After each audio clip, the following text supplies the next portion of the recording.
Welcome to this Premium Revision Masterclass.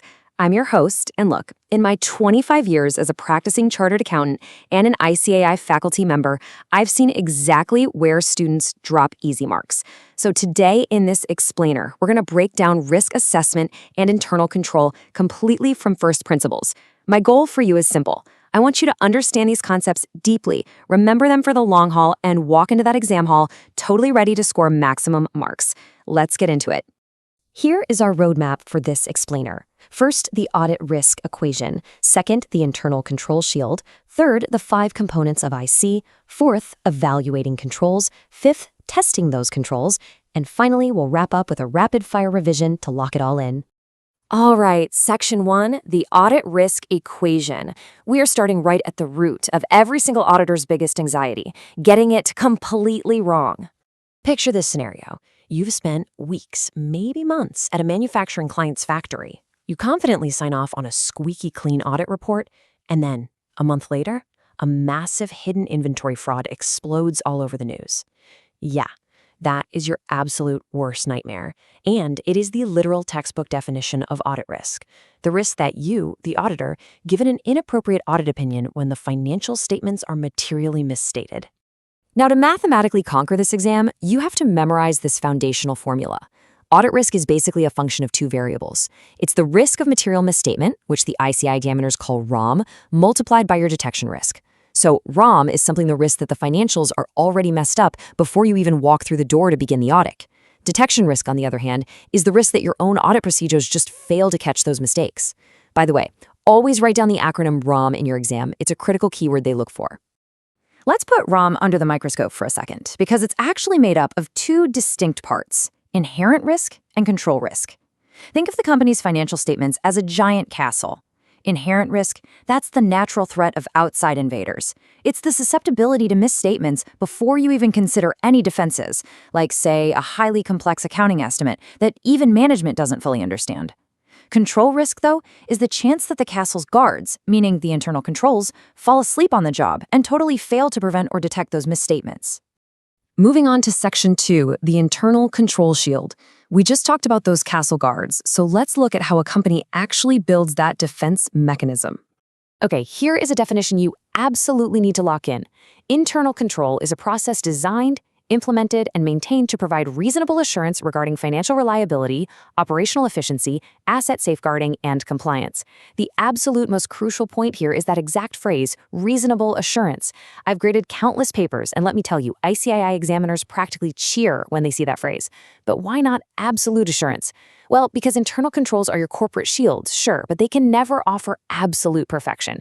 You've always got human error, bad judgment, or even worse, management secretly colluding to override the system. All right, Section 3, the 5 components of internal control. When you walk into a client's office, you can't just look at their defense shield as one giant, mysterious object. You have to break it down. To lock these components into your long-term memory, I want you to use this trick, the word crime.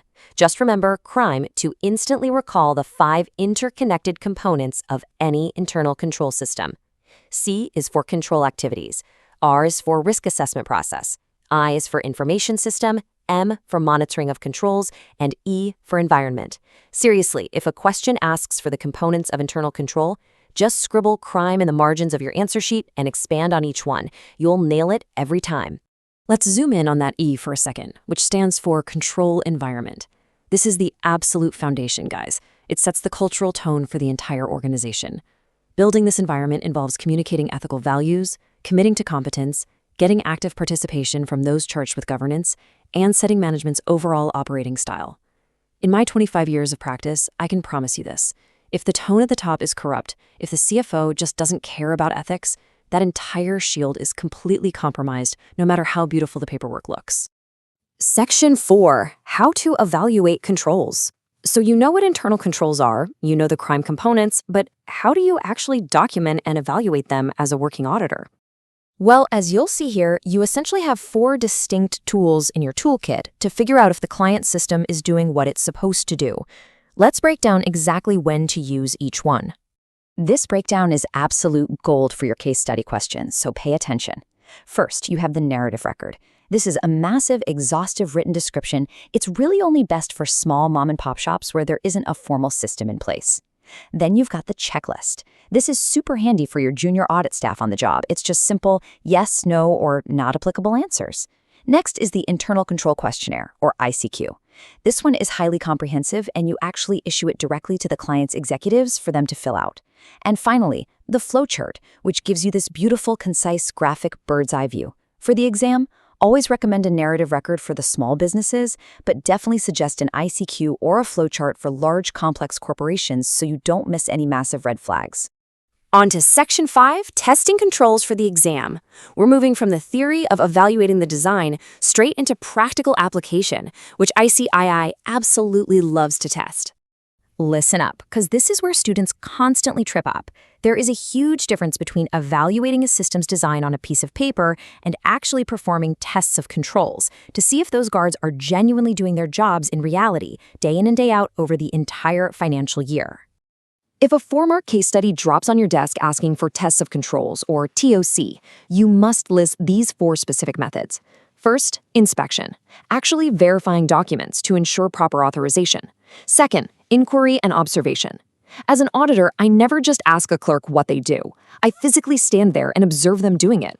Seeing is believing, right? Third, reperformance.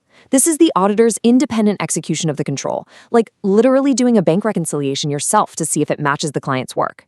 And fourth, testing IT, checking computerized access controls and applications. If you use these precise, real-life examples in your answers, you are going to fetch maximum marks, for sure. All right, Section 6, Rapid Fire Chapter Revision. Let's do a high-speed mental sweep of the most critical exam points before we wrap this explainer up. First up, detection risk. Remember that detection risk splits into 2 very specific camps, sampling risk and non-sampling risk. Sampling risk is when you picked a sample that simply wasn't representative of the entire population.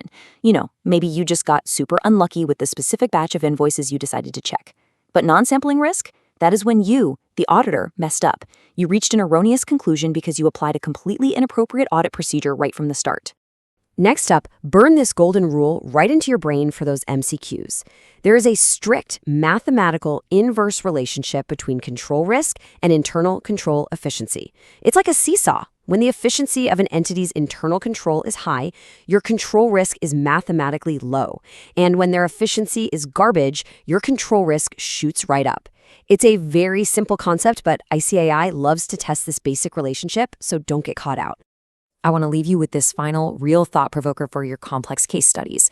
If management maliciously colludes to bypass and override their own flawless internal controls, does your audit risk suddenly become infinite?